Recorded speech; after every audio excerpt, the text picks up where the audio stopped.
नमस्कार दोस्तों, मैं देवेश शुक्ला आप सभी का स्वागत करता हूं आपके अपने यूट्यूब चैनल पर। मेरे प्यारे दोस्त, आज हम चर्चा करने वाले हैं एमए थर्ड सेमेस्टर के शिक्षा शास्त्र के पेपर नंबर 4 के ऊपर। ठीक है, किसके ऊपर चर्चा करने वाले हैं? तो एमए थर्ड सेमेस्टर के शिक्षा शास्त्र के पेपर नंबर 4 के ऊपर चर्चा करने वाले हैं। बात करते हैं, हमारी जो है महासंग्राम क्लास होने वाली है, क्योंकि आप लोगों की काफ़ी ज़्यादा कमेंट्स आ रहे थे कि सर पेपर 4 का वीडियो, शिक्षा शास्त्र के पेपर नंबर 4 का वीडियो बनाइए, क्योंकि इसकी ना ही सीरीज मिल पा रही है, ना ही वीडियोज़ मिल पा रहे हैं और ना ही आपको इसके PDF अवेलेबल हो पा रहे हैं। ठीक है, और आप सभी को पता है, जब महासंग्राम क्लास की बात होती है तो इसमें जो पिछले 3 वर्षों में इंपॉर्टेंट क्वेश्चंस पूछे गए थे उन्हीं के ऊपर हम चर्चा करते हैं। एक एक प्रश्न को देखेंगे कि कौन कौन से प्रश्न पूछे गए थे और कौन कौन से प्रश्न पूछे जा सकते हैं। बात करते हैं जिन भी बच्चों ने 2024 में एडमिशन लिया था और उनका पेपर 2025 में होने वाला है, उनके लिए यह वीडियो काफ़ी ज़्यादा इंपॉर्टेंट है। साथ ही साथ इसके बाद की जो परीक्षाएं होंगी उसमें भी यह इंपॉर्टेंट होगा। ठीक है, चलिए बात करते हैं। आपका जो पेपर नंबर 4 है उसका नाम है तकनीकी शिक्षा। तो आप जिस किसी भी यूनिवर्सिटी से एमए कर रहे हो, अगर आपका सब्जेक्ट शिक्षा शास्त्र है तो आपको वहाँ का सिलेबस उठाकर जरूर चेक कर लेना है कि क्या आपके पेपर नंबर 4 का नाम तकनीकी शिक्षा है या नहीं है। ठीक है, टेक्निकल एजुकेशन जिसे आप कहते हैं, है या नहीं है। अगर है तो अच्छी बात है, धड़ल्ले के साथ तैयारी कीजिए। अगर नहीं है तो जरूर चेक कर लीजिए कहीं पेपर नंबर 3, पेपर नंबर 2 या पेपर नंबर 1 का नाम तो नहीं है। ठीक है, तो इससे आपको होता कुछ नहीं भैया। जब आप यहाँ से मतलब हमारे ऊपर आंख मूंद करके विश्वास कर लेते हैं कि सर ने पेपर नंबर 4 की तैयारी बहुत बेहतर तरीके से करवा रखी है, अभी जाएंगे एग्जामिनेशन हॉल में, पेपर को चीड़ फाड़ देंगे, एकदम से जो आंसर आएगा लिख के चले आएंगे। बट जैसे ही आप एग्जामिनेशन हॉल में पहुँचते हैं, वहाँ पर आपके सामने प्रश्न पत्र आता है और प्रश्न पत्र में लिखे हुए प्रश्नों को पढ़ते हैं तो आपके पैरों तले जमीन खिसक जाती है, क्योंकि वहां पर मेरे बताए हुए एक भी क्वेश्चंस आपको देखने को नहीं मिलते हैं। क्यों नहीं देखने को मिलते हैं? क्योंकि वहां पर आपके शिक्षा शास्त्र के पेपर नंबर 4 का नाम तकनीकी शिक्षा होता ही नहीं, तो यहाँ के क्वेश्चंस आपको वहां पर कैसे देखने को मिलेंगे? तो इसलिए पेपर इंपॉर्टेंट है, पेपर का नाम जरूर मैच करा लीजिएगा। अब हम लोग चलते हैं क्वेश्चंस की ओर। कौन कौन से क्वेश्चंस जो है पूछे गए थे और उनका जवाब हमें किस प्रकार से देना था। पहला प्रश्न आप देख पा रहे होंगे कि शिक्षण तकनीकी की पाठ्य वस्तु के अंतर्गत क्या क्या सम्मिलित किया जा सकता है, आपको यहाँ पर बताना है। मतलब बोल रहे हैं जो शिक्षण तकनीकी है, अगर उसके हम पाठ्य वस्तु अर्थात सिलेबस की बात करें तो उसके अंतर्गत हम क्या क्या चीज़ों को ला सकते हैं। सिलेबस मतलब उसके अंतर्गत हम किन किन चीज़ों को पढ़ सकते हैं, आपको यही बताना है। तो आप लिखेंगे भैया शिक्षण तकनीकी के अंतर्गत निम्नलिखित विषय वस्तु सम्मिलित की जा सकती है। कौन कौन सी? पहला विषय वस्तु बताते हैं कि शिक्षण का नियोजन। शिक्षण का नियोजन कैसे करना है, इसका क्या तरीका होता है, इसका सिद्धांत क्या है, सब कुछ आप इसी के अंतर्गत पढ़ेंगे। शिक्षण की व्यवस्था कैसे करनी है, क्या क्या चीज़ें व्यवस्थित करनी है, कैसे करनी है, सिद्धांत क्या है, ये सारी चीज़ें इसमें पढ़ेंगे। साथ ही आप शिक्षण का अग्रसरण और आप चौथा नंबर शिक्षण का नियंत्रण, ये 4 टॉपिक्स जो है आप क्या करते हैं भैया, शिक्षण तकनीकी के अंतर्गत आप पढ़ते हैं, या आप समझिए इन चारों टॉपिक्स को शिक्षण तकनीकी के सिलेबस में सम्मिलित किया जाता है। ठीक है, तो इस प्रकार से अगर आपसे शिक्षण तकनीकी के विषय वस्तु या फिर कि आप कह सकते हैं पाठ्य वस्तु या फिर सिलेबस के बारे में अगर आपसे पूछ ले रहा है तो आप आराम से बता दीजिएगा। अगला प्रश्न यहीं पर आपसे पूछ रहे हैं कि अनुदेशन तकनीकी की पाठ्य वस्तु स्पष्ट कीजिए। मतलब बोल रहे हैं जो आप अनुदेशन तकनीकी की बात होती है तो उसमें हमें क्या क्या चीज़ें पढ़नी होती हैं, यही आपको बताना है। मतलब उसके सिलेबस के ऊपर हमें चर्चा करनी है। एक तरीके से यही क्वेश्चन आपसे पूछ रहा है। तो भैया आप लिखेंगे कि अनुदेशन तकनीकी का अर्थ, परिभाषा एवं विकास। पहला चीज़ हम क्या पढ़ते हैं इसमें, अनुदेशन तकनीकी का अर्थ क्या होता है, साथ ही साथ इसकी परिभाषा के बारे में और इसके विकास, मतलब ये कैसे डेवलप हुई और आगे चल करके कैसे डेवलप होगी, इसी के बारे में हम क्या करते हैं, अनुदेशन तकनीकी के अंतर्गत पढ़ते हैं। दूसरा चीज जो हम पढ़ते हैं वो पढ़ते हैं अभिकर्मित अनुदेशन के अर्थ और परिभाषा को। ठीक है, और जो आपका अभिकर्मित अनुदेशन होता है उसका क्या अर्थ होता है, साथ ही साथ उसकी क्या परिभाषा होती है, इसको भी हम अनुदेशन तकनीकी के पाठ्य वस्तु में ही क्या करते हैं भैया, पढ़ते हैं। तीसरा पॉइंट क्या बताते हैं, ठीक है, एक मिनट इसको थोड़ा सा एडजस्ट कर लें। चीज़ें आई होप आपको अच्छे से समझ में आ रही होंगी। ठीक है, बिल्कुल भी घबराने की ज़रूरत नहीं है। आपको सारे के सारे क्वेश्चंस बहुत ही आसान भाषा में आपके सामने समझाए जाएंगे, बताए जाएंगे। बस आपको वीडियो को शुरू से लेकर के अंत तक देखना है और वीडियो में बने रहना है। ठीक है, चलिए बात करते हैं जो तीसरा टॉपिक हमें पढ़ना पड़ता है अनुदेशन तकनीकी के अंतर्गत, वो क्या होता है भैया, शाखीय तथा रेखीय अनुदेशन का अर्थ हम पढ़ते हैं, साथ ही साथ आपको यहाँ पर उसके स्वरूप के बारे में और उसकी अवधारणा के बारे में पढ़ते हैं। चौथा बताते हैं, चौथा टॉपिक हमारा होता है कंप्यूटर की सहायता द्वारा अनुदेशन क्या होता है, इसको हम उसी के अंतर्गत पढ़ते हैं। पांचवा बताते हैं व्यक्तिगत भिन्नता के लिए समायोजन प्रविधि के बारे में भी हम इसी के अंतर्गत पढ़ते हैं। और छठा आपको बताते हैं नियम एवं उदाहरण प्रणाली द्वारा अनुदेशन के बारे में हम क्या करते हैं भैया, इसी के अंतर्गत पढ़ते हैं। ठीक है, तो आई होप आपका ये वाला क्वेश्चन भी यहाँ पर क्लियर हो गया होगा।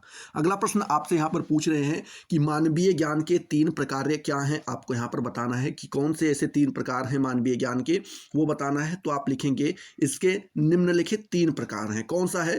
पहला जो आपका मानवीय ज्ञान का प्रकार आता है उसको हम क्या कहते हैं, ज्ञान का संचय। मतलब ज्ञान का संचय मतलब कि ज्ञान को सीखना, इकट्ठा करना, या एक तरीके से। दूसरा जो प्रकार होता है वो क्या होता है, ज्ञान का हस्तांतरण। मतलब आप सीख लिए हैं, अब क्या करें, आप किसी दूसरे को सिखाएं, वो आपका ज्ञान का हस्तांतरण कहलाता है। तीसरा कहते हैं ज्ञान का विकास। जरूरी नहीं जो आपने सीख लिया वही है, बिल्कुल नहीं, चीज़ें अपडेट होती रहती हैं, चीज़ें परिवर्तित रहती हैं, होती रहती हैं। तो जैसे जैसे उसका विकास होता है आप भी उसके साथ क्या होते रहिए भैया, अपने ज्ञान को विकसित करते रहें, उसको इंक्रीज करते रहें, बढ़ाते रहें, अपडेट करते रहें। ठीक है, तो मानवीय ज्ञान के ये 3 प्रकार हैं जो आप यहाँ पर बता सकते हैं। अगला प्रश्न आपसे यहीं पर पूछा जा रहा है भैया, क्या पूछा जा रहा है कि सूक्ष्म शिक्षण में पर्यवेक्षक क्या है, आपको यहाँ पर बताना है। पर्यवेक्षक का क्या कार्य है? ठीक है, पर्यवेक्षक का क्या कार्य है आपको यहाँ पर बताना है। सूक्ष्म शिक्षण में जो पर्यवेक्षक होता है उसका क्या काम होता है बताना है आपको। तो आप लिखेंगे भैया सूक्ष्म शिक्षण में पर्यवेक्षक छात्र की प्रशिक्षण की सक्रिय सहयोग देता है। मतलब बोल रहे हैं कि जो आपका सूक्ष्म शिक्षण होता है उसमें पर्यवेक्षक जो होता है वो क्या करता है भैया, छात्र के प्रशिक्षण। मतलब जब आप छात्र को पढ़ाते हैं, छात्र के प्रशिक्षण मतलब क्या हुआ, जब आप छात्र को पढ़ाते हैं उसमें सक्रिय सहयोग देता है। मतलब कि क्या वर्क करता है, एक्शन, मतलब सक्रिय का मतलब क्रिया, अपना क्रियान्वित रूप, मतलब एक्शन मोड में आकर के एक तरीके से करते हैं कि वो हेल्प करता है हमारी। ठीक है, आगे आप लिखेंगे सूक्ष्म शिक्षण पाठ के दौरान हम क्या करते हैं, दौरान वह उपस्थित भी रहता है। जब ये सूक्ष्म शिक्षण का होता है तो उस समय ये चीज़ें क्या होती हैं, उपस्थित भी रहती हैं और मूल्यांकन तालिका को पूर्ण करता है। वो जो आपकी मूल्यांकन तालिका होती है उसको क्या करता है भैया, पर्यवेक्षक पूरा भी करता है। आवश्यकता होने पर अन्य छात्र शिक्षकों के साथ चर्चा और सम्मेलन समालोचनाओं की व्यवस्था करता है। मतलब कह रहे हैं अगर ज़रूरत लगती है कि छात्र को शिक्षक के साथ चर्चा करवानी चाहिए या भैया समालोचना करनी चाहिए तो उसकी वह व्यवस्था भी करवाता है। और इस दौरान वीडियो टेप पर रिकॉर्ड की गई घटनाओं की छात्रों के सम्मुख क्या की जाती है भैया, व्याख्या भी करता है। मतलब कह रहे हैं इसके दौरान अगर ज़रूरत पड़ी तो जो वीडियो टेप है भैया उसमें रिकॉर्ड की हुई घटनाओं को क्या करता है, छात्रों के सामने उनको क्या करता है, डिस्क्राइब करता है, उनकी व्याख्या करता है। ठीक है, इस तरीके से आप बता सकते हैं यही कार्य होता है पर्यवेक्षक का सूक्ष्म शिक्षण में। ठीक है, तो इस प्रकार से अगर आपसे सूक्ष्म शिक्षण में जो है पर्यवेक्षक का कार्य पूछ ले तो आप यही बता दीजिएगा। ठीक है, चलिए अगला प्रश्न यहीं पर आपसे पूछा जा रहा है कि शिक्षण कौशल की प्रमुख विशेषताएं क्या हैं, आपको यहाँ पर बताना है।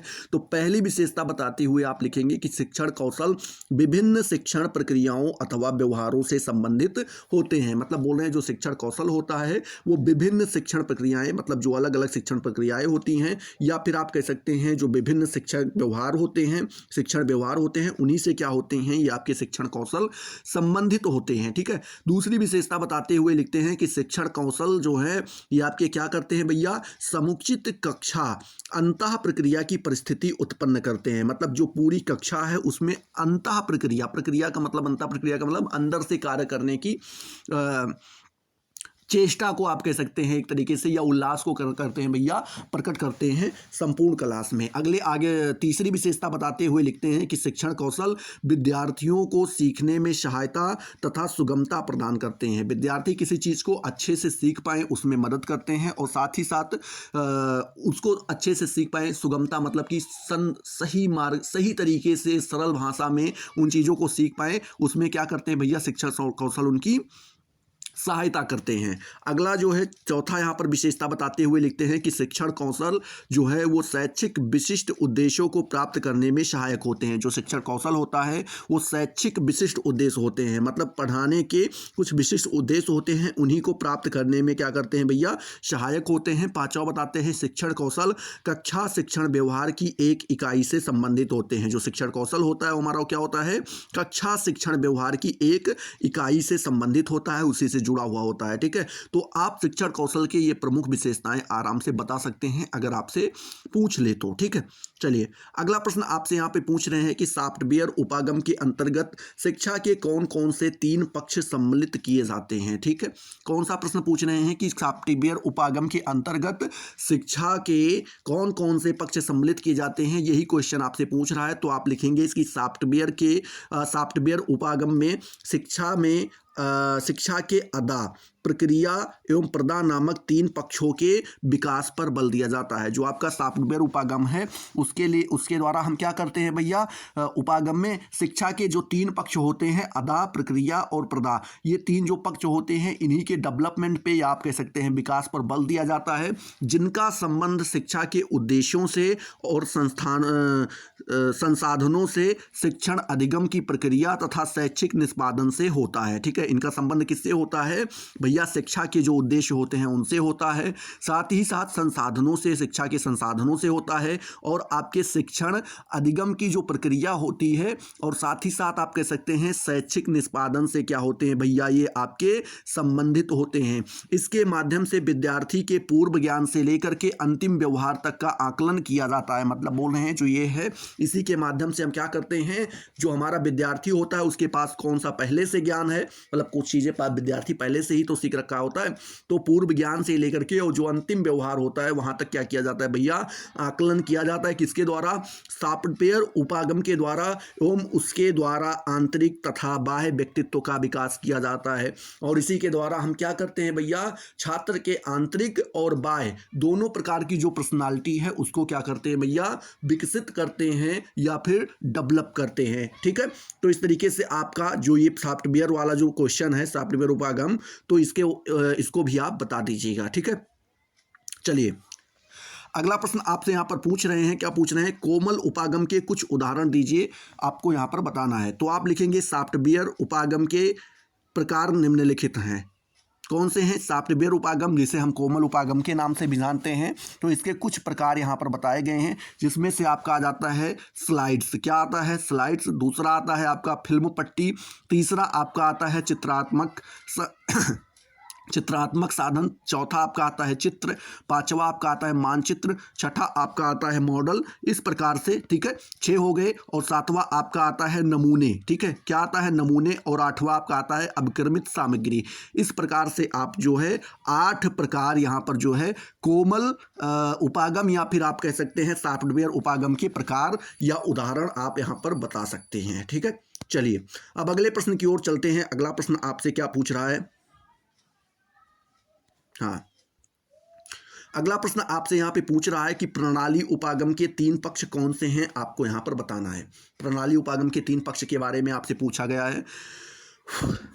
तो आप यहां पर लिखेंगे पहला पक्ष कौन सा है, अदा। दूसरा पक्ष है प्रक्रिया और तीसरा पक्ष है प्रदा। तीनों के बारे में आपको बताना है। तो पहले आप हेडिंग डालेंगे अदा और इसमें लिखेंगे कि अदा से आशय उन सभी सामग्रियों से है जो किसी भी प्रणाली को संचालित करने के लिए आवश्यक हैं। मतलब यहाँ पर बता रहे हैं कि अगर हम अदा का आशय लें तो हम ऐसी सामग्रियों से ले सकते हैं जो किसी भी प्रणाली को संचालित मतलब चलाने के लिए जरूरी होती हैं, उन्हीं को हम अदा कहते हैं। उदाहरण के लिए कक्षा अनुदेशन में छात्र, शिक्षक, पाठ्यवस्तु, भवन आदि को हम क्या कहते हैं भैया, अदा कहते हैं। जो कुछ भी इंपॉर्टेंट है, किसी प्रकार की अगर आपकी प्रक्रिया है, कोई भी प्रणाली है, अगर आप उसको संचालित करना चाहते हैं, चलाना चाहते हैं, तो उसमें कुछ जो है आपके तत्व होते हैं या आप कह सकते हैं कुछ सामग्रियां होती हैं जिनका उपस्थित होना बहुत ही आवश्यक होता है। जैसे कि आप एक स्कूल स्टार्ट करना चाहते हैं, विद्यालय स्टार्ट करना चाहते हैं, तो उसमें छात्र का होना, शिक्षक का होना, पाठ्यवस्तु का होना और भवन का होना, ये 4 चीज़ें होना क्या है, बहुत इंपॉर्टेंट है। तो यही सारी चीजें आपकी क्या कहलाती हैं भैया, अदा कहलाती हैं। दूसरा बताते हैं प्रक्रिया। प्रक्रिया क्या कहलाती है भैया, तो आप लिखेंगे प्रणाली में जो कुछ भी अंतर क्रिया होती है वह प्रक्रियाओं के अंतर्गत आती हैं। मतलब बोल रहे हैं कि प्रणाली के अंतर जो कुछ भी अंतर क्रिया, मतलब जो भी कार्य करवाए जाते हैं वे सभी क्या कहलाते हैं, प्रक्रिया कहलाते हैं। जैसे कि कक्षा अनुदेशन में शिक्षण, कक्षा अनुदेशन में क्या, शिक्षण। जैसे कि आप किसी चीज को पढ़ाते हैं, कक्षा में प्रश्न पूछना, छात्रों द्वारा उत्तर देना आदि सभी प्रक्रियाएं क्या कहलाती हैं भैया, प्रक्रिया कहलाती है। तो इस प्रकार से आप अदा और प्रक्रिया दोनों के बारे में बता दीजिएगा। तीसरा आप पर यहाँ पर हेडिंग डालना है आपको प्रदा, ठीक है, क्या डालना है, प्रदा। प्रदा के बारे में आप लिखेंगे कि प्रदा से आशय किसी अंतर क्रिया से निकले परिणामों से है। मतलब कोई भी अंतर क्रिया है जो की जा रही है उसके द्वारा जो भी परिणाम निकल के आते हैं उसको हम क्या कह देते हैं भैया, उसको हम प्रदा कह देते हैं। परीक्षा परिणाम कक्षा अनुदेशन प्रणाली की क्या है भैया, प्रदर्शन का ही उदाहरण है, प्रदा का ही क्या है, उदाहरण है। तो देखिए जो प्रणाली उपागम है इसके तीन पक्ष होते हैं। किसी भी प्रणाली को सक्रिय करने के लिए, संचालित करने के लिए, चलाने के लिए, ठीक है, तीन उपागम या आप कह सकते हैं तीन पक्ष की जरूरत होती है। कौन कौन सी, पहला तो पक्ष आपका आता है अदा, दूसरी प्रक्रिया और तीसरी प्रदा। अदा हम किसे कहते हैं, जो हमारी बेसिक नीड्स होती हैं किसी चीज को स्टार्ट करने के लिए, किसी चीज को चलाने के लिए, हम उन सभी चीजों को अदा कह देते हैं। दूसरा उसके अंतर्गत जो भी हम कार्य करते हैं, उस प्रणाली में जो भी हम कार्य करते हैं, या फिर आप कह सकते हैं भैया उसको हम क्या कहते हैं, उसको कहते हैं क्या, प्रक्रिया कहते हैं, ठीक है। और तीसरा आपका आता है प्रदा।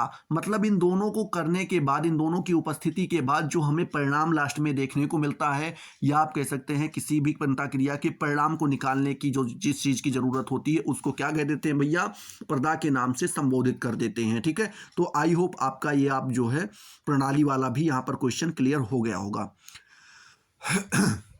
अगला प्रश्न आपसे पूछ रहे हैं अभिक्रमित अनुदेशन में परीक्षण पदों का क्या कार्य है, आपको यहां पर बताना है। जो आपका अभिक्रमित अनुदेशन होता है उसमें परीक्षण पद होते हैं, उनके बारे में आपको बताना है कि उनके क्या कार्य होते हैं।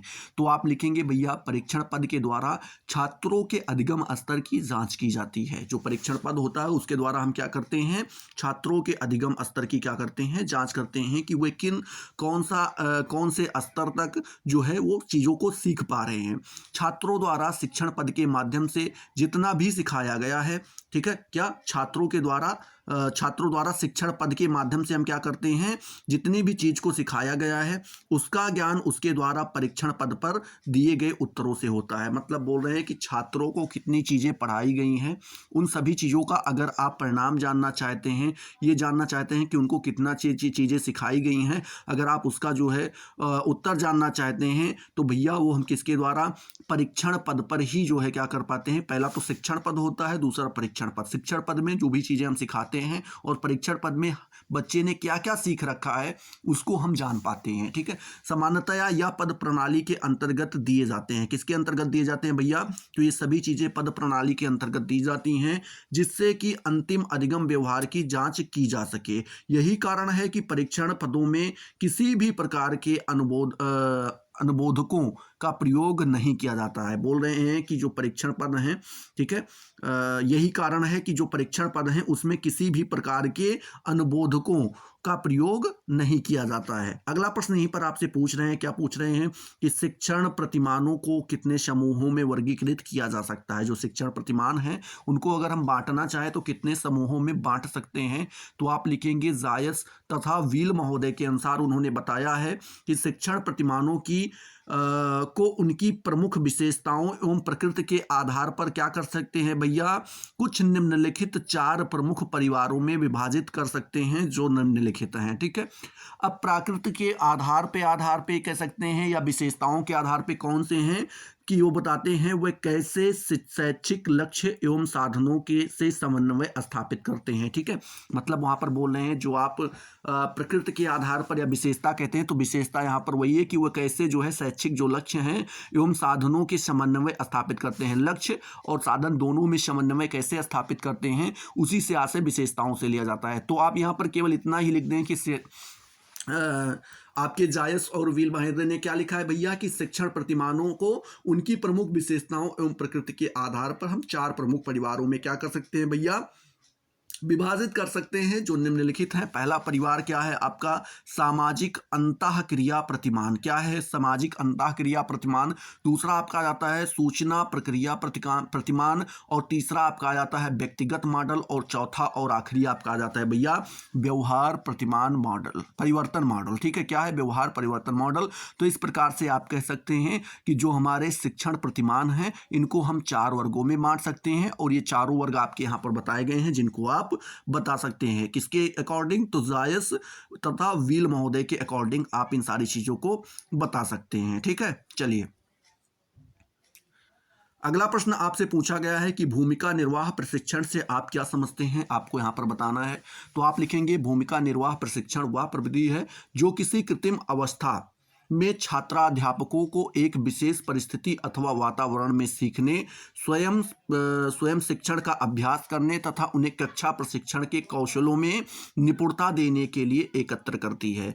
क्या बताते हैं कि जो हमारी भूमिका निर्वाह प्रशिक्षण है वह एक ऐसी प्रविधि, आप कह सकते हैं एक ऐसी विधि है जो किसी कृत्रिम अवस्था, कोई ऐसी अवस्था जो कृत्रिम अवस्था है, ठीक है, कृत्रिम मतलब आप जान रहे हो ना, हाँ, फिर बोल रहे हैं छात्र अध्यापकों को एक विशेष परिस्थिति एवं वातावरण में सीखने के लिए क्या करते हैं भैया, जो छात्र अध्यापक हैं, छात्रों के जो अध्यापक हैं उनको एक विशेष परिस्थिति में, और ये आप कह सकते हैं विशेष वातावरण में सीखने, स्वयं प्रशिक्षण का अभ्यास करने और उन्हें कक्षा शिक्षण के कौशल में निपुणता देने के लिए क्या की जाती है भैया, एकत्र की जाती है। उसी को हम क्या कह देते हैं, भूमिका निर्वाह कह देते हैं। आगे आप लिखेंगे कि अनुकरणीय शिक्षण बनावटी परिस्थितियों में अध्यापक द्वारा शिक्षण के लिए प्रशिक्षण है। मतलब बोल रहे हैं जो आप कहते हैं अनुकरणीय शिक्षक, वो क्या होता है, हम एक बनावटी परिस्थिति तैयार करते हैं और उसमें अध्यापक के द्वारा शिक्षण किया जाता है या शिक्षण कराया जाता है। उसी प्रशिक्षण को हम क्या कह देते हैं भैया, अनुकरणीय शिक्षण कह देते हैं,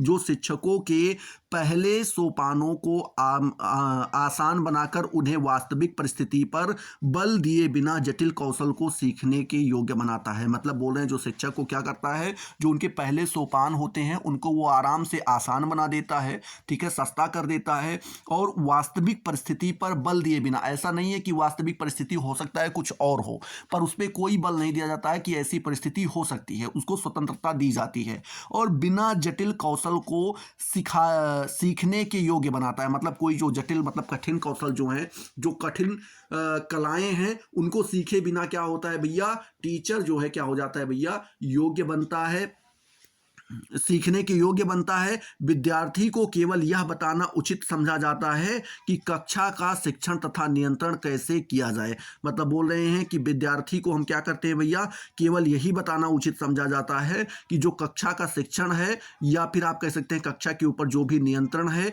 वो कैसे किया जाए। ठीक उसी तरह से जैसे कि विद्यमान चालक को नकली नियंत्रण का अभ्यास कराया जाता है। तो इस प्रकार से आप इस प्रश्न का भी जवाब दे दीजिएगा। अगला प्रश्न आपसे पूछ रहे हैं कि अंतःक्रिया विश्लेषण से आप क्या समझते हैं, आपको यहां पर बताना है।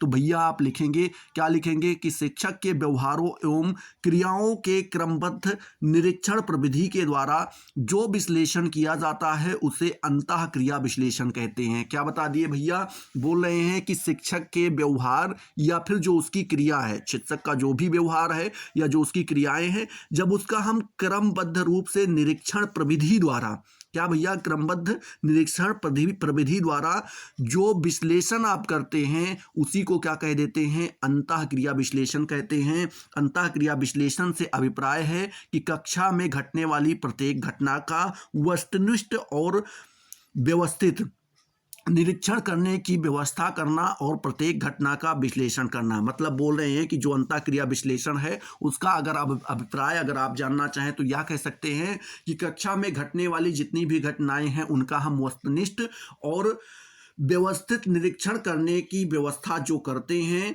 और प्रत्येक घटना का जो हम विश्लेषण करते हैं उसी को अंतःक्रिया विश्लेषण कहते हैं। अंतःक्रिया विश्लेषण की सहायता से कक्षा की समस्त कक्षाओं एवं व्यवहारों का निरीक्षण, समुचित आंकन तथा वैज्ञानिक मूल्यांकन किया जाता है। ठीक है, तो इस प्रकार से आप इसको बताइएगा। आगे आप लिखेंगे कि इसके माध्यम से शिक्षक की प्रभावशीलता तथा कक्षा की सामाजिक एवं भावनात्मक वातावरण का भी मापन किया जाता है। ठीक है, तो इस प्रकार से जो है आप अंतःक्रिया विश्लेषण के बारे में बता दीजिएगा। अगला प्रश्न आपसे पूछ रहे हैं कि अंतःक्रिया विश्लेषण के प्रमुख उद्देश्य क्या हैं, आपको यहाँ पर बताना है।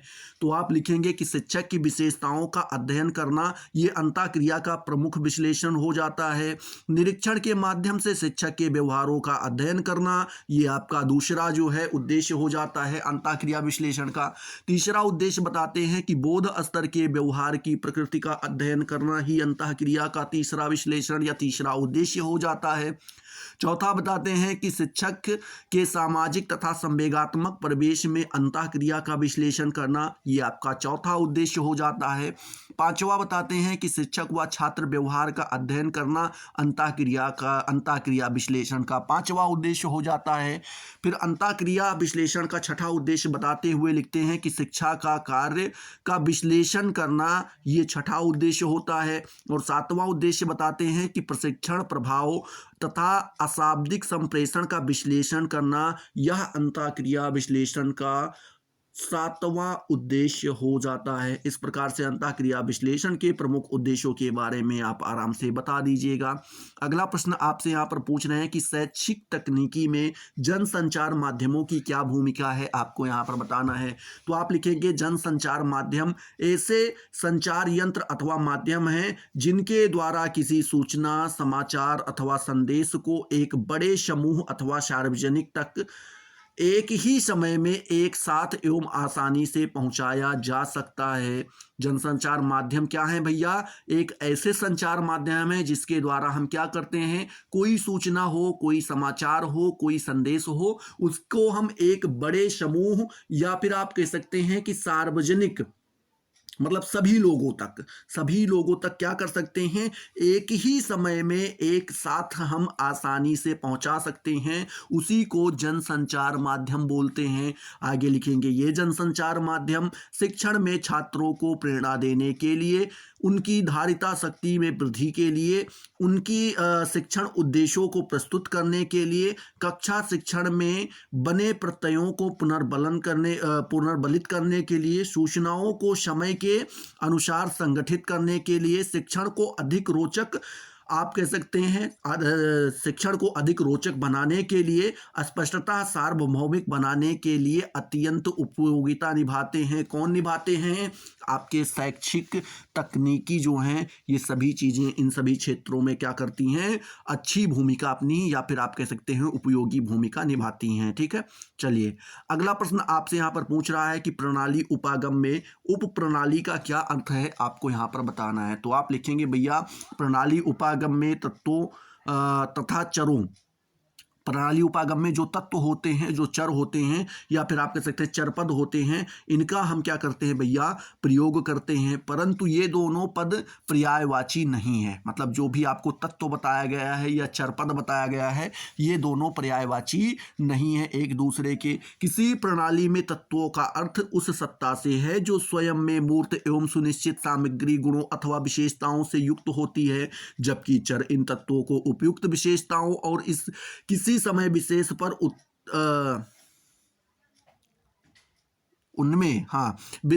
समय विशेष पर उनमें होने वाले परिवर्तनों एवं प्रभावों का ज्ञान प्रदान करते हैं। अब आप पहले समझिए कि पद क्या है, चर पद क्या है और तत्व क्या है।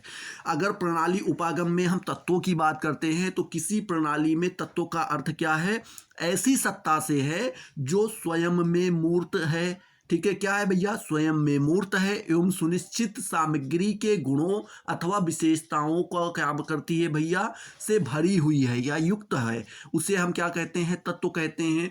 बट वहीं पे बात करें चर के, तो चर क्या करता है भैया, इन तत्वों को उपयुक्त विशेषताओं, ठीक है, इन तत्वों की जो उपयुक्त विशेषताएं हैं और किसी समय विशेष पर उनमें होने वाले परिवर्तन, कोई ऐसा समय विशेष आता है कि उन तत्वों में कई सारे परिवर्तन देखने को मिलते हैं, एवं प्रभावों का ज्ञान प्रदान हमें कौन करता है, चर करते हैं। ठीक है, तो इस प्रकार से आप चर और पदों दोनों के बारे, चर और तत्व दोनों के बारे में आप यहाँ पे अंतर समझ लीजिएगा। तब आप लिखिएगा कि प्रणाली उपागम में तत्व तथा चर पदों चरों पद का प्रयोग किया जाता है। ठीक है, आगे आप लिखेंगे कि किसी प्रणाली में उपस्थित ये तत्व ही उप प्रणाली कहलाते हैं, और किसी प्रणाली में जो ये आपके उपस्थित तत्व होते हैं इन्हीं को हम क्या कह देते हैं, उप प्रणाली के नाम से संबोधित कर देते हैं। एक उप प्रणाली स्वयं में स्वतंत्र अस्तित्व रखती है। अगर एक उप प्रणाली की बात करें तो वो खुद क्या होती है, किसी के ऊपर डिपेंड नहीं होती है, स्वतंत्र अपना अस्तित्व रखती है। परंतु सभी उप प्रणाली के कार्य जो हैं प्रदा के लिए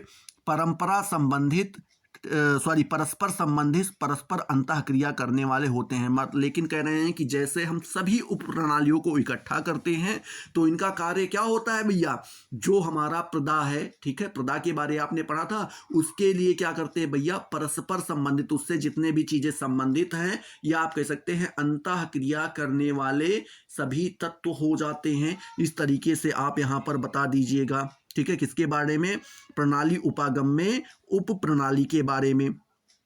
चलिए अगला प्रश्न आपसे यहां पर पूछा जा रहा है, क्या पूछ रहे हैं भैया, नवीन प्रवृत्तियों अथवा नवाचार से आप क्या समझते हैं, आप यहां पर बताएंगे।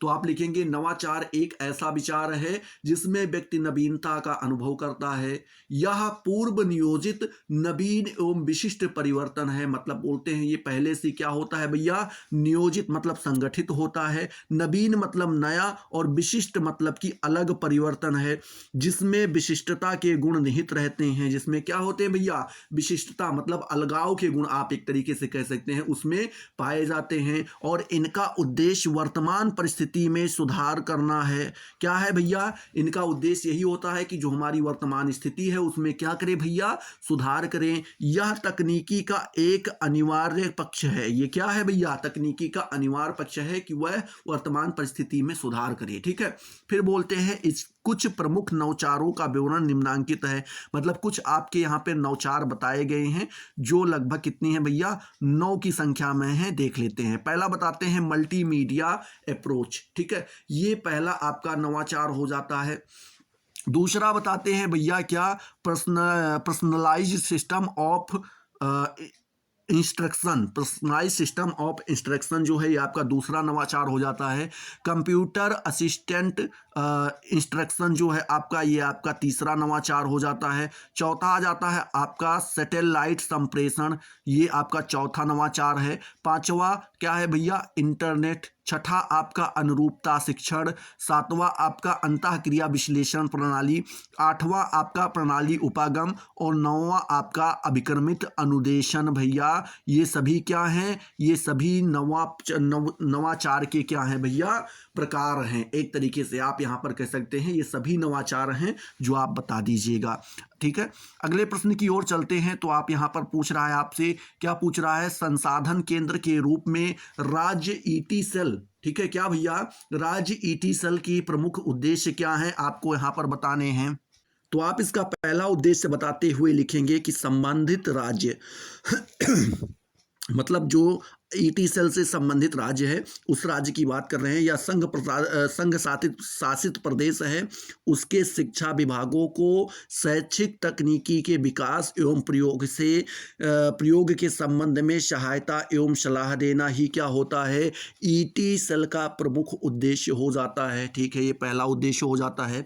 दूसरा बोल रहे हैं कि राज्य में सभी प्रकार की औपचारिक एवं अनौपचारिक शिक्षा के लिए शैक्षिक नीतियों और प्रमुख कार्यक्रमों को लागू करने में सहायता पहुंचाना। मतलब बोल रहे हैं राज्य में जितने भी प्रकार की औपचारिक हों या अनौपचारिक हों, मतलब लीगल हों या इलीगल हों, जहां भी शिक्षा दी जाती है उनके लिए क्या करेगा भैया, शैक्षिक नीतियां बनाएगा और साथ ही साथ प्रमुख कार्यक्रमों को लागू करने में सहायता देगा। कौन करेगा, ईटी सेल करेगा। ठीक है, कौन करेगा, ईटी सेल करेगा। ये इसका दूसरा उद्देश्य हो जाता है ईटी सेल का। तीसरा उद्देश्य यह होता है कि शिक्षा तकनीकी से संबंधित सामग्रियों तथा संसाधनों को कम कीमत पर विकसित करना, मतलब बोल रहे हैं कि जो शिक्षा तकनीकी है उससे संबंधित जितनी भी सामग्रियां हैं और जितने भी संसाधन हैं उनको कम कीमत पर कम रुपए में क्या किया जाए भैया, डेवलप किया जाए या विकसित किया जाए। ये आपका ईटी सेल का तीसरा प्रमुख उद्देश्य हो जाता है। ठीक है, तो अगर आपसे पूछ ले संसाधन केंद्र के रूप में राज्य ईटी सेल की प्रमुख उद्देश्य कौन कौन से हैं, तो आप ये 3 प्रमुख उद्देश्य आराम से बता दीजिएगा। अगला प्रश्न आपसे यहां पर पूछा जाता है,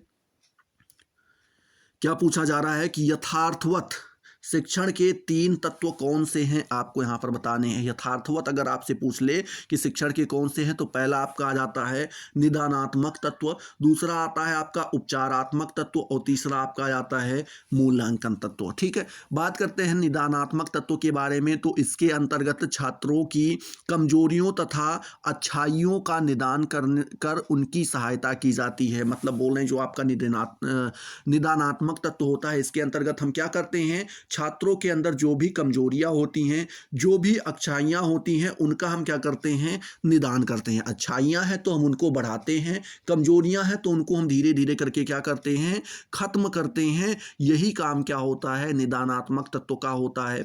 दूसरा बोल रहे हैं उपचारात्मक तत्व। उपचारात्मक तत्व में क्या किया जाता है भैया, छात्रों की कमजोरियों तथा कठिनाइयों का निदान कर अपनी योग्यता एवं कौशल के आधार पर छात्रों का उपचार करने का प्रयास किया जाता है। मतलब छात्रों के पास जो भी कमजोरियां हैं या उनको जो भी जिन भी कठिनाइयों का सामना करना पड़ रहा है, उनका पहले तो निदान किया जाता है निदानात्मक तत्व के द्वारा। ठीक है, फिर उसको अपनी योग्यता और कौशल के आधार पर हम क्या करते हैं भैया, सरल बनाते हैं। फिर छात्रों के पास उनको भेजने का प्रयास, उनको सिखाने का प्रयास, उनको परिचित करवाने का हम क्या करते हैं, प्रयास करते हैं उपचारात्मक तत्वों में। तीसरा आपका आता है मूल्यांकन तत्व। तो इसमें आप लिखेंगे उपचारात्मक तत्व कार्यों का मूल्यांकन करने के लिए शिक्षक जो क्रियाकलाप करता है वे सभी मूल्यांकन तत्व के अंतर्गत आते हैं। मतलब बोल रहे हैं जो आपका उपचारात्मक है ना, उपचारात्मक कार्यों का अगर आप मूल्यांकन करना चाहते हैं तो उसके लिए शिक्षक जो भी क्रियाकलाप करता है, जो भी काम करता है, वह सभी आपका मूल्यांकन तत्व के अंतर्गत आते हैं, या आप कह सकते हैं वे सभी आपके मूल्यांकन तत्व कहलाते हैं। तो यथार्थवत शिक्षण के भैया 3 प्रमुख तत्व यही हैं। पहला है निदानात्मक, दूसरा है उपचारात्मक और तीसरा है मूल्यांकन। निदानात्मक क्या करता है, छात्रों की कमजोरियों को खत्म करता है और साथ ही साथ अच्छाइयों को बढ़ाता है। उपचारात्मक तत्व कोई भी कमजोरी है, कोई भी कठिनाई है जो छात्र लगातार सामना कर रहा है जिनका, तो उनको क्या करता है भैया, उनका तो पहले निदान करता है और साथ ही साथ उनको सरल करने की कोशिश करता है, फिर छात्रों के समक्ष पेश करता है। तीसरा मूल्यांकन, मतलब छात्रों ने अभी तक क्या क्या सीखा है, इन सारी चीजों को जानने के लिए जिन भी क्रियाओं का प्रयोग किया जाता है, जो भी क्रियाकलाप किए जाते हैं, उन्हीं को मूल्यांकन तत्व कहा जाता है। ठीक है, तो इस प्रकार से आप इसके बारे में बता दीजिएगा।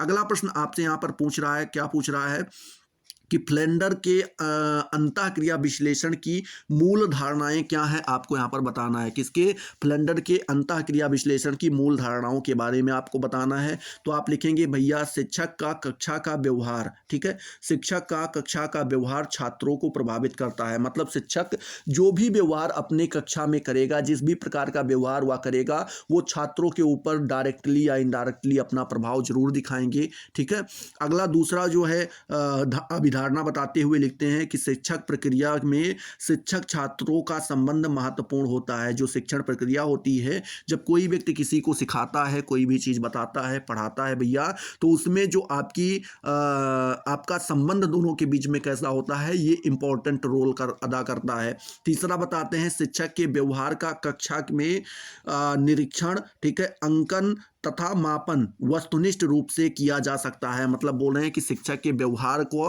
हम क्या कर सकते हैं भैया, कक्षा में निरीक्षण कर सकते हैं, उनका आंकन कर सकते हैं, उनका मापन कर सकते हैं। किस रूप में कर सकते हैं भैया, वस्तुनिष्ठ रूप में कर सकते हैं। ये तीसरी अभिधारणा हो जाती है। चौथी अभिधारणा बताते हुए लिखते हैं भैया कि शिक्षण के कक्षा का वातावरण भी महत्वपूर्ण होता है। शिक्षण का जो जहां पर आप जिस कक्षा में आप बच्चे को पढ़ा रहे हैं, वहां का वातावरण कैसा है, ये भी इंपॉर्टेंट रोल अदा करता है। ठीक है, पांचवा बताते हैं कि शिक्षक का व्यवहार क्या होता है भैया, प्रतिपुष्टि के प्रयोग से सुधारा जा सकता है। मतलब बोल रहे हैं जो शिक्षक का व्यवहार है हम उसको किसके द्वारा, प्रतिपुष्टि के प्रयोग के द्वारा हम क्या कर सकते हैं, सुधार सकते हैं। ये फ्लेंडर के अंतःक्रिया विश्लेषण के मूल अवधारणाओं में से पांचवी आपकी मूल अभिधारणा है। ठीक है, छठी मूल अवधारणा बताते हुए लिखते हैं, क्या बताते हैं कि कक्षा ने शाब्दिक व्यवहार,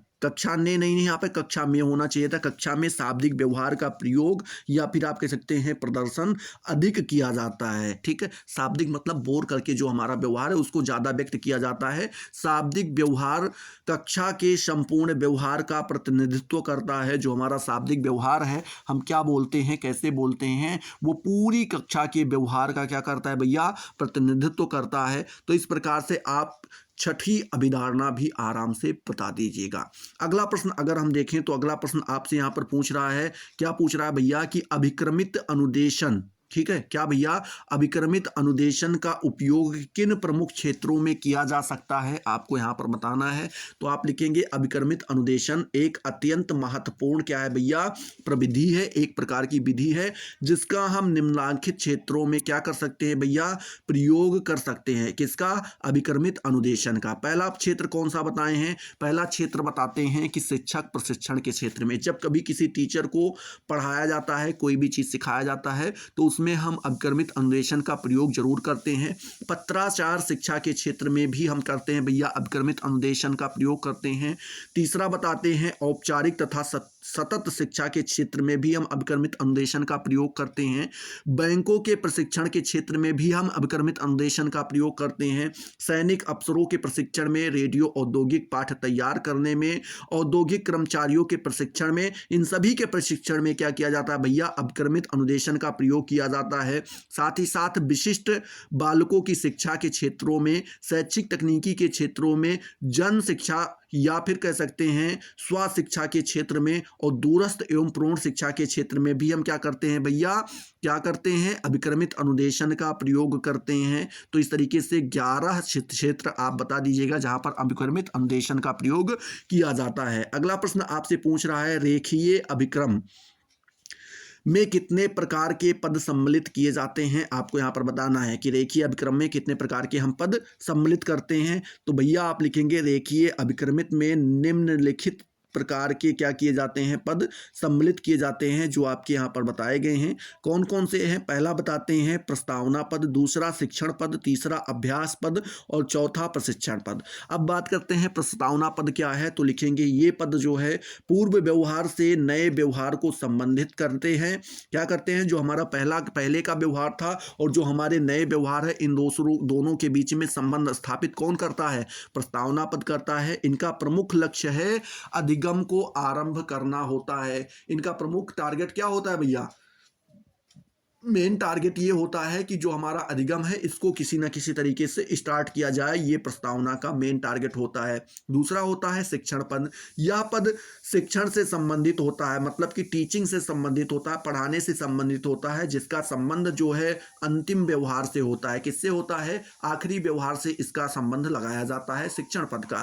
तीसरा है अभ्यास पद। क्या भैया, इन पदों का प्रमुख लक्ष्य सीखे गए ज्ञान अथवा नवीन व्यवहार का अभ्यास करना जिसमें धारणा अधिक हो सकती है। मतलब बोल रहे हैं कि जो अभ्यास पद है हमारा पद, इसका किससे संबंध रखता है, तो इसका एक ही लक्ष्य होता है कि जो भी ज्ञान अभी तक आपने सीखा है या फिर आप कह सकते हैं जो भी नए ज्ञान सीखे हैं, नवीन मतलब नए व्यवहार सीखे हैं, उनका आप लगातार व्यवहार करें, लगातार उनका अभ्यास करें जिससे धारणा अधिक हो सके, मतलब आप उनको ज्यादा से ज्यादा अच्छे से सीख पाएं।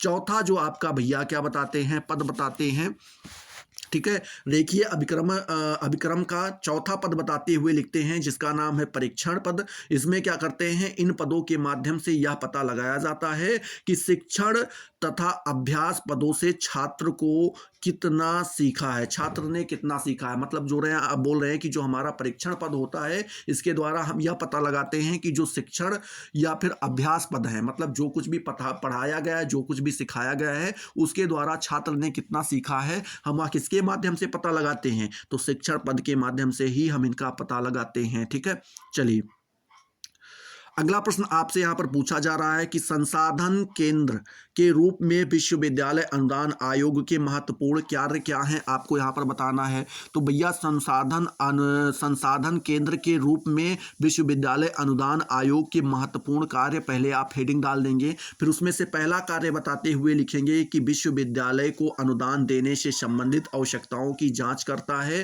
तथा अनुदान प्रदान करता है। मतलब जो भी मुद्राएं जरूरत होती, जिन पैसों की जरूरत होती है विश्वविद्यालय को, वो क्या करवाता है भैया, यूजीसी हमारा जो है विश्वविद्यालय अनुदान आयोग है, उनको व्यवस्थित करवाता है और साथ ही साथ उनसे संबंधित जांच भी करता है कि चीजों को कहां पर उपयोग में लाया गया।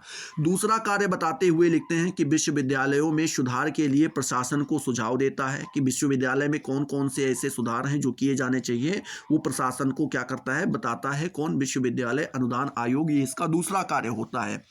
तीसरा कार्य क्या होता है, शिक्षा के स्तरों को उच्च बनाए रखने के लिए योजना बनाता है। मतलब बोल रहे हैं कि अगर आप शिक्षा के कार्य को क्या भैया, शिक्षा के स्तर को ऊंचा बनाए रखना चाहते हैं, उच्च लेवल की शिक्षा देना चाहते हैं, तो उसके लिए कुछ योजनाएं बनाई जाती हैं और उसमें हमारी मदद कौन करता है, यूजीसी मतलब विश्वविद्यालय अनुदान आयोग करता है। ये इसके तीसरा कार्य होता है। चौथा कार्य बताते हुए लिखते हैं कि प्रशासन के द्वारा दिए गए धन का विभिन्न विश्वविद्यालय में वितरण करता है। मतलब बोल रहे हैं कि जो भी प्रशासन के द्वारा विश्वविद्यालय अनुदान आयोग को धन प्राप्त होता है, वह क्या करता है, जितने भी विश्वविद्यालय हैं सभी में वितरित करता है, सभी के पास पहुंचाता है। ये इसका चौथा कार्य हो जाता है। पांचवा कार्य बताते हुए लिखते हैं कि शैक्षिक नियोजन के संबंध में केंद्रीय सरकार को सुझाव देता है। मतलब बोल रहे हैं जो शैक्षिक नियोजन है उसके संबंध में केंद्रीय सरकार को क्या बताता है, सुझाव देता है कि हमें ये कार्य करने चाहिए। ये इसका पांचवा कार्य हो जाता है। ठीक है, किसका हो जाता है भैया, विश्वविद्यालय अनुदान आयोग का, यूजीसी का।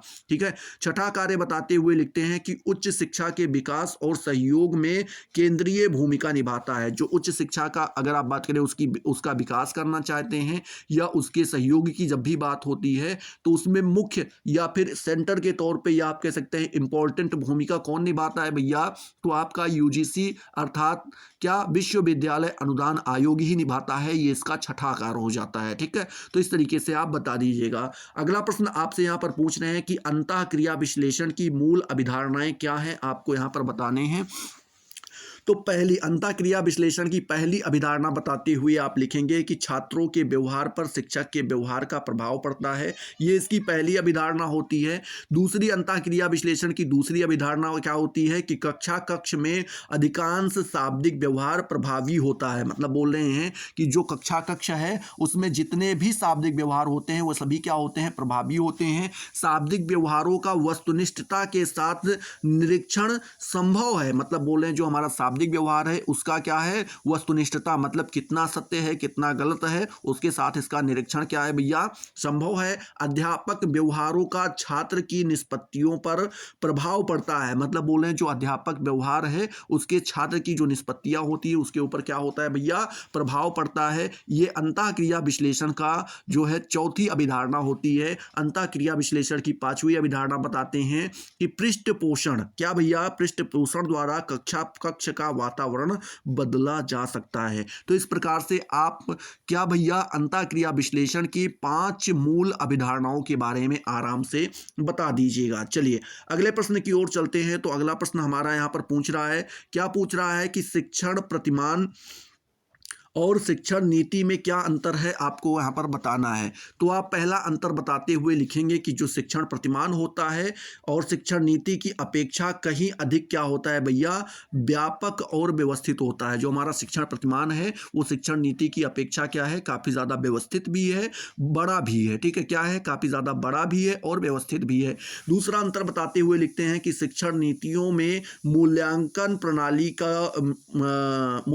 प्रणाली को कोई स्थान नहीं प्राप्त होता है। ठीक है, मतलब बोल रहे हैं जो हमारी शिक्षण नीतियां हैं उसमें मूल्यांकन प्रणाली का कोई स्थान नहीं होता है। जबकि वहीं पर शिक्षण प्रतिमानों की बात की जाए तो अंतिम अधिगम व्यवहारों के आकलन हेतु हम क्या करते हैं, मूल्यांकन का ही प्रयोग करते हैं। तीसरा अंतर बताते हुए लिखते हैं कि शिक्षण के लिए शिक्षण नीतियों की अपेक्षा क्या भैया शिक्षण प्रतिमान कहीं अधिक उपयोगी होते हैं। बोल रहे हैं अगर किसी चीज को आप पढ़ाना चाहते हैं तो शिक्षण नीतियों की जगह पर अगर आप शिक्षण प्रतिमानों का प्रयोग करते हैं तो वह ज्यादा आपके लिए उपयोगी होगा, क्योंकि प्रतिमानों की सहायता से वह मध्य क्रम का विकास कर सकता है, निश्चित प्रकार की अंतःक्रिया का निर्माण कर सकता है तथा आवश्यकता सहायक सामग्री का विकास कर सकता है। ठीक है, तो इस प्रकार से जो है आप शिक्षण प्रतिमान और शिक्षण नीति में अंतर आराम से बता दीजिएगा, अगर आपसे अगले प्रश्न में पूछ ले रहा है, आगे चल करके पूछ ले तो। ठीक है, चलिए अगला प्रश्न आपसे यहां पर पूछ रहा है, सूक्ष्म शिक्षण में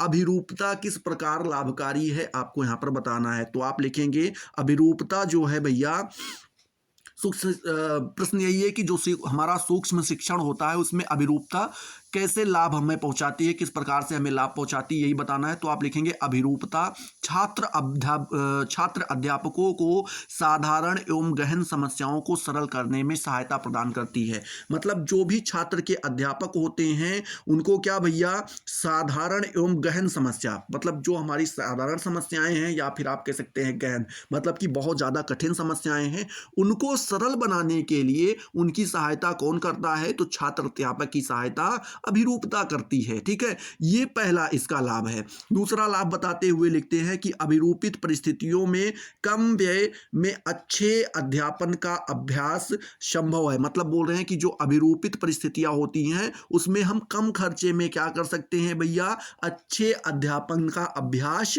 कर सकते हैं, करवा सकते हैं। ठीक है ये सूक्ष्म शिक्षण में अभिरूपता का तीसरा लाभ है। दूसरा लाभ है, तीसरा लाभ बताते हुए लिखते हैं कि छात्र अध्यापकों को कम समय में ऐसे अधिक अवसर उपलब्ध कराए जा सकते हैं जिनमें उन्हें निर्णय लेना हो। मतलब बोल रहे हैं कि जो छात्र अध्यापक होते हैं, जो भी बच्चों को पढ़ाने वाले टीचर्स होते हैं, उनको हम कम समय में इतने अधिक अवसर उपलब्ध करा सकते हैं जिनमें उन्हें निर्णय लेना होता है, पहले ही उनको हम ट्रेंड कर सकते हैं। ये तीसरा लाभ होता है। चौथा लाभ बताते हैं क्या भैया, छात्र अध्यापकों को एक ही प्रकार के अभ्यास क्रम द्वारा स्कूल के विविध वातावरण अभिरूपता के द्वारा आसानी से उपलब्ध कराया जा सकता है। मतलब बोल रहे हैं जो हमारा छात्र अध्यापक है उसको क्या कर सकते हैं भैया, एक ही प्रकार के अभ्यास क्रम, मतलब एक ही प्रकार का अभ्यास क्रम को हम क्या कर सकते हैं, अभ्यास क्रम के द्वारा स्कूल का विविध वातावरण, मतलब स्कूल का जरूरी नहीं कि एक स्कूल में जो वातावरण है वही दूसरे स्कूल में हो, तो अलग अलग वातावरण हो जाते हैं, तो उनको क्या करते हैं, वातावरण अभिरूपता के द्वारा हम क्या कर सकते हैं, आसानी से उपलब्ध करा सकते हैं। ये अभिरूपता का तीसरा लाभ होता है सूक्ष्म शिक्षण में, तो चौथा लाभ होता है। पांचवा लाभ बताते हुए लिखते हैं कि अभिरूपता में तुरंत प्रतिपुष्टि की सुविधा उपलब्ध रहती है। मतलब जो हमारी अभिरूपता होती है उसमें आप प्रतिपुष्टि के लिए तुरंत आपकी सुविधा उपलब्ध है, आप तुरंत प्रतिपुष्टि कर सकते हैं। तो सूक्ष्म शिक्षण में जो अभिरूपता है इसका पांचवा लाभ यही हो जाता है। तो 5 लाभ आप आराम से यहां पर बता सकते हैं। ठीक है, चलिए अगले प्रश्न की ओर चलते हैं। तो अगला नंबर प्रश्न आपसे यहां पर पूछ रहे हैं कि जनसंचार माध्यमों की शिक्षण में क्या उपयोगिता है, आपको यहां पर बताने हैं। ठीक है, मतलब जो जनसंचार माध्यम होते हैं इनकी हमें शिक्षण में क्या जरूरत होती है, क्या उपयोगिता होती है, यही बताना है। तो पहली जरूरत लिखते हुए आप लिखेंगे, पहली उपयोगिता आप लिखेंगे कि छात्रों को अधिगम हेतु प्रेरित करने में उपयोगी होता है, इसीलिए इसकी सबसे ज्यादा उपयोगिता पहली यही हो जाती है। दूसरी, जनसंचार की दूसरी उपयोगिता बताते हुए लिखेंगे कि छात्रों की धारिता शक्ति बढ़ाने में उपयोगी होता है। ठीक है, तीसरी उपयोगिता बताते हुए लिखेंगे कि शिक्षण उद्देश्यों को प्रस्तुत करने में उपयोगी होता है। चौथा बताएंगे कि कक्षा शिक्षण में बने प्रत्ययों को सुदृढ़ बनाने में उपयोगी होता है। पांचवा बताएंगे सूचनाओं को समय आवश्यकता परिस्थिति के अनुसार संगठित करने में उपयोगी होता है। ठीक है, ये जनसंचार का क्या भैया, जनसंचार की 5वीं उपयोगिता होती है शिक्षण में, मतलब टीचिंग में। छठी उपयोगिता बताते हुए लिखते हैं कि शिक्षण को सार्वभौमिक स्वरूप प्रदान करने हेतु उपयोगी होता है। 7वां बताते हैं कि शिक्षण को रोचक बनाने में और रुचि के अनुकूल बनाने में क्या होता है भैया, उपयोगी होता है। क्या उपयोगी होता है? जनसंचार माध्यम। ठीक है, तो इस प्रकार से आप यहाँ पर जनसंचार माध्यम की उपयोगिता बता सकते हैं। शिक्षण में कितने 7 प्रकार की उपयोगिता यहाँ पर आपकी बताई गई हैं। ठीक है, चलिए अगले प्रश्न की ओर चलते हैं। तो अगला नंबर प्रश्न आपसे पूछ रहे हैं कि कक्षागत संप्रेषण में आने वाली प्रमुख बाधाएं क्या हैं, आपको यहाँ पर बताना है। मतलब कोई भी क्लास चल रही है, आप उसमें किसी चीज को बता रहे हैं, संप्रेषण मतलब कम्युनिकेशन लगातार आपका चल रहा है, तो उसमें कितनी प्रकार की बाधाएं आ सकती हैं। तो जिसमें से पहली बाधा आपकी आती है भौतिक बाधाएं, जैसे कि शोर होना, ठीक है, अनुपयुक्त वातावरण होना, खराब स्वास्थ्य या फिर ध्यान केंद्रित ना हो पाना। ये सभी बाधाएं हमारी कौन सी बाधाएं होती हैं? भौतिक बाधाएं होती है। तीसरी भाषा की बाधा, जैसे कि शब्द भंडार का ना होना, अस्पष्टता मतलब जो आप बोल रहे हैं वो ठीक से स्पष्ट नहीं हो पा रहा है। ठीक है, अनावश्यक शब्द मतलब जिनकी जरूरत नहीं, वो भी शब्द आप उठा करके रख दे रहे हैं। जैसे मैं लगातार ठीक है बोल रहा हूं, तो ये अनावश्यक ही शब्द हैं। मेरे प्यारे दोस्तों, पहले बोला करता था हर बात पे, तो वो भी अनावश्यक शब्द ही कहलाते हैं। तो अनावश्यक शब्द का आना, गलत उच्चारण करना, ये सभी भाषा की बाधाएं कही जाती हैं। ठीक है, कक्षा संप्रेषण में जो आपकी तीसरी बाधा आती है, कौन सी आती है भैया? मनोवैज्ञानिक बाधा आती है, जैसे कि पूर्वाग्रह मतलब पहले से ही आप किसी के बारे में सोचने लगते हैं। अरुचि मतलब आपका इंटरेस्ट नहीं आ पाता है। गलत प्रत्यक्षीकरण मतलब कोई भी चीज़ आप दिखा रहे थे लेकिन कुछ दूसरा ही दिखा दिए। चिंता मतलब आपके बात दिमाग में कोई दूसरा टेंशन चल रहा है। तनाव आदि सारी चीजें क्या कहलाती हैं? आपकी मनोवैज्ञानिक बाधाएं कहलाती हैं। साथ ही साथ जो चौथी आपकी बाधा आती है वो कौन सी आती है? पृष्ठभूमि की बाधा, जैसे कि पूर्व अधिगम आपने पहले से नहीं पढ़ रखा है। सांस्कृतिक भेदभाव, जैसे कि आप संस्कृति के हिसाब से भेदभाव जब आप करने लगते हैं। सामाजिक आर्थिक वातावरण, ये सभी हमारी क्या कहलाती हैं? पृष्ठभूमि बाधाएं कहलाती हैं। तो इस प्रकार से आप जो है कक्षा संप्रेषण में आने वाली 4 बाधाओं के बारे में आराम से बता दीजिएगा। अगला प्रश्न आपसे यहाँ पर पूछ रहा है कि अभिक्रमित अनुदेशन में दिए जाने वाले पुनर्बलन का स्वरूप कैसा होता है। मतलब जो रहे हैं कि जो आपका अभिक्रमित अनुदेशन होता है उसमें दिए जाने वाले जो पुनर्बलन होते हैं उनका स्वरूप किस प्रकार का होता है, आपको यहाँ पर बताना है। तो आप लिखेंगे अभिक्रमित अनुदेशन में पुनर्बलन के 2 मुख्य स्वरूप होते हैं। कौन सा होता है? पहला मुख्य स्वरूप होता है सतत पुनर्बलन और दूसरा होता है आंशिक अथवा विरामी पुनर्बलन। ठीक है, बात करते हैं सतत पुनर्बलन के बारे में। तो आप लिखेंगे सतत अथवा अविच्छिन्न पुनर्बलन में प्रत्येक अनुक्रिया के पश्चात पुनर्बलन देने की व्यवस्था होती है। दूसरे शब्दों में अगर आप कहना चाहें तो ये भी कह सकते हैं कि इसमें अनुक्रिया के बाद पुनर्बलन दिया जाता है, जिससे व्यवहार और सुदृढ़ हो जाता है। रेखीय अभिक्रमित अनुदेशन में यही प्रक्रिया अपनाई जाती है। मतलब बोल रहे हैं कि क्या भैया, आप ये कहें कि जो हमारा अनुक्रिया है उसके बाद फिर से हम क्या करते हैं? दबाव बनाना शुरू कर देते हैं, जिससे व्यवहार हमारा क्या हो जाता है? और पक्का हो जाता है, सुदृढ़ हो जाता है। समझ पा रहे हो? तो इसको हम क्या कहते हैं? सतत पुनर्बलन कहते हैं। दूसरा जो आपका आंशिक अथवा विरामी पुनर्बलन होता है भैया, इसके बारे में आप लिखेंगे कि इसमें छात्र की प्रत्येक अनुक्रिया पर पुनर्बलन नहीं दिया जाता है। मतलब जितनी भी उसकी क्रियाएं हैं, अनुक्रियाएं हैं, उस पर हम दबाव नहीं बनाते प्रत्येक पर। अर्थात कभी कभी पुनर्बलन हम देते हैं और कभी कभी नहीं भी देते हैं। साविराम पुनर्बलन को आंतरिक पुनर्बलन भी कहा जाता है। इसको क्या बोलते हैं? अंतरित पुनर्बलन भी कहते हैं। ठीक है, तो इस प्रकार से अगर आपसे पूछ ले विरामी पुनर्बलन, आंशिक पुनर्बलन, विराम पुनर्बलन या आंतरिक पुनर्बलन, ये सभी नाम एक ही पुनर्बलन के हैं। ठीक है, तो इस प्रकार से बता दीजिएगा। अगला प्रश्न आपसे पूछ रहा है शैक्षिक तकनीकी में प्रारंभिक व्यवहार और अंतिम व्यवहार का क्या अर्थ है, आपको यहाँ पर बताना है। ठीक है, तो शैक्षिक तकनीकी के अंतर्गत जो है हमें क्या क्या बताना है? प्रारंभिक व्यवहार के बारे में और अंतिम व्यवहार के बारे में। ठीक है, तो इसमें मेरे प्यारे दोस्त आप लिखेंगे कि प्रारंभिक व्यवहार छात्र के पूर्व ज्ञान को प्रदर्शित करता है। जो हमारा प्रारंभिक व्यवहार होता है वो ये बताता है कि छात्र ने पहले से कौन से ज्ञान अर्जित कर रखे हैं, वही हमें दिखाता है, उसी के बारे में बताता है। ठीक है, जिससे शिक्षक उसके आधार पर शिक्षण क्रिया और अनुदेशन प्रणाली को संगठित करता है। और ये जानने के बाद कि छात्र ने पहले से कितनी चीज़ों को सीख रखा है, उसी के हिसाब से जो हमारी शिक्षण क्रियाएं हैं या अनुदेशन प्रणाली है उसकी व्यवस्था जो हमारा टीचर होता है, जो हमारा अध्यापक होता है, जो हमारा शिक्षक होता है, वो करता है।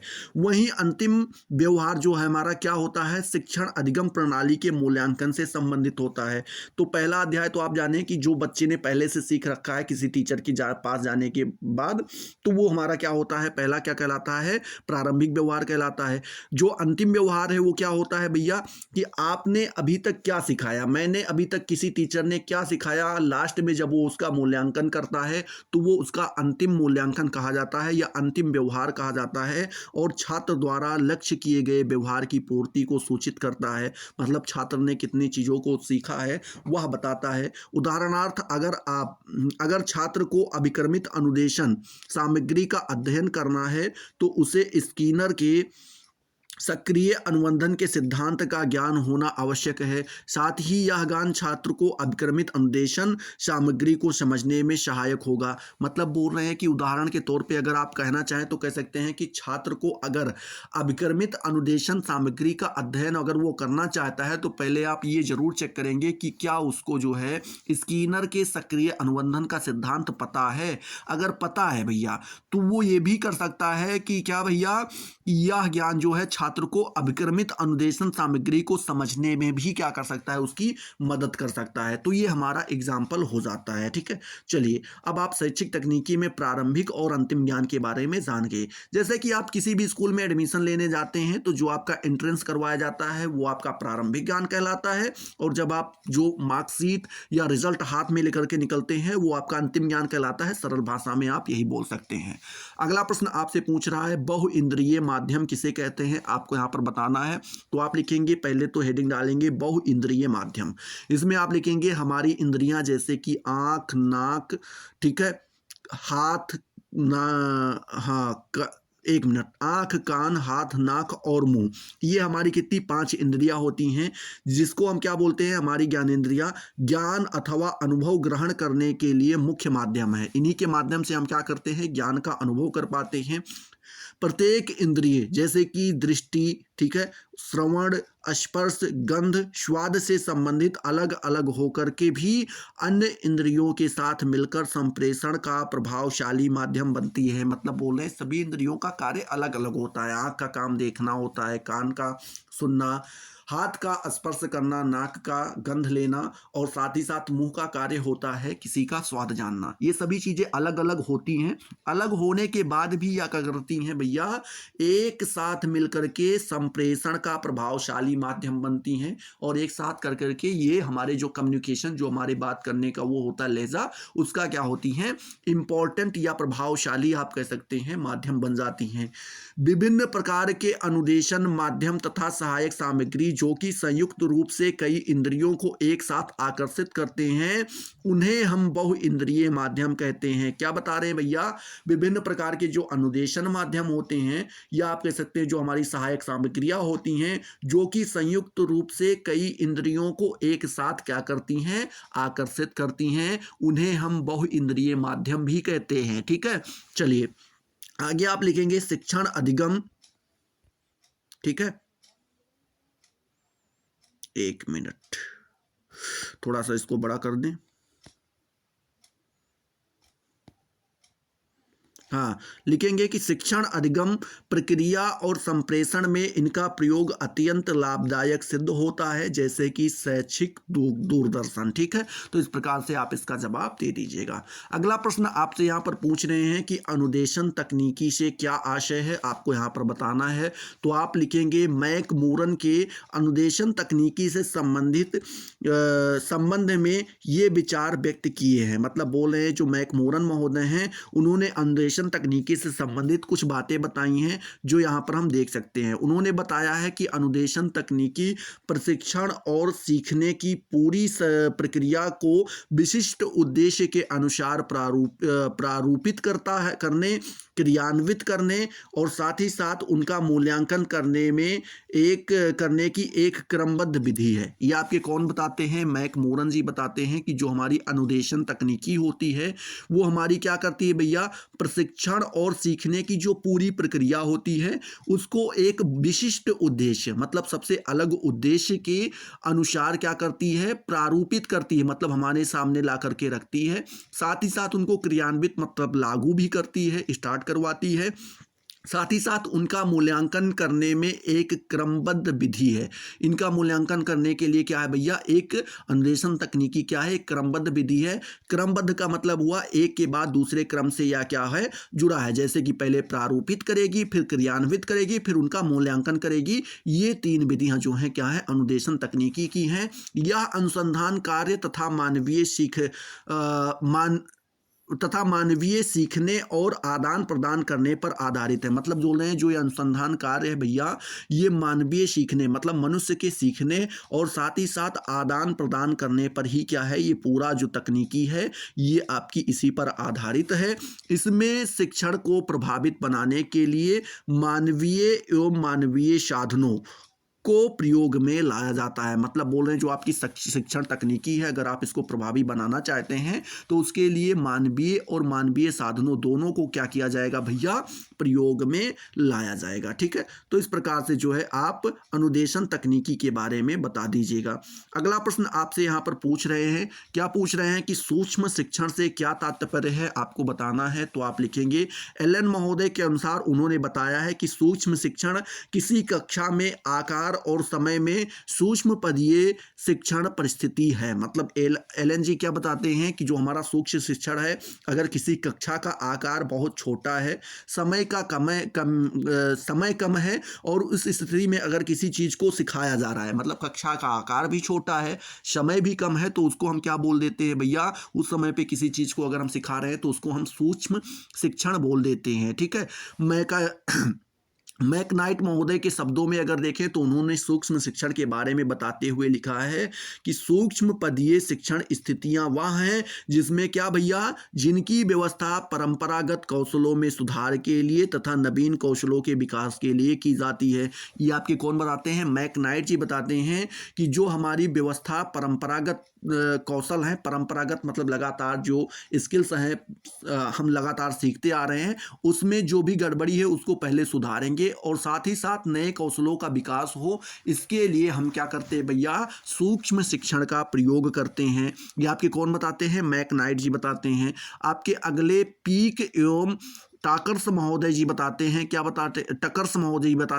बताते हैं कि सूक्ष्म शिक्षण वीडियो टेप पृष्ठपोषण के प्रयोग से प्रमुख शिक्षण कौशलों के विकास को ज्ञात करने के लिए प्रयोगात्मक विधि का एक गठजोड़ है। कौन बताते हैं, पीक एवं टाकर्स जी बताते हैं कि जो हमारा सूक्ष्म शिक्षण है वो वीडियो टेप या फिर आप कह सकते हैं पृष्ठपोषण के प्रयोग में प्रमुख शिक्षण कौशलों के विकास को ज्ञात कराने के लिए, ठीक है, और प्रयोगात्मक विधि का एक गठजोड़ है जो हमारा क्या कहलाता है, सूक्ष्म शिक्षण कहलाता है। ये आपके पीक व टाकर्स महोदय जी बताते हैं।